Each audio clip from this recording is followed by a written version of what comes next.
Vatikāna viedoklis paliek nemainīgs. Laulība ir savienība starp vīrieti un sievieti, un to nesen vēlreiz ir apliecinājis Romas pāvests. Laulība nav ideāls, bet gan patiesas mīlestības kanons starp vīrieti un sievieti. Pilnīga, uzticīga, auglīga mīlestība. Šī mīlestība jūs pārvērš par vienu miesu, un tieši šī pati mīlestība jūs dara spējīgus pēc Dieva tēla dāvāt dzīvību. Savukārt Eiropas Savienības tiesa nesen pieņēma lēmumu, ka vienzimuma laulības ir jāatzīst visām Eiropas Savienības valstīm, grib to tās vai negrib.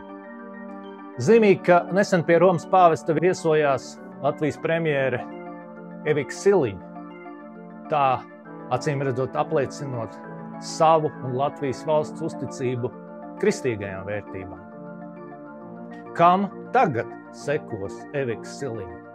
Dieva likumam vai Eiropas Savienības likumam?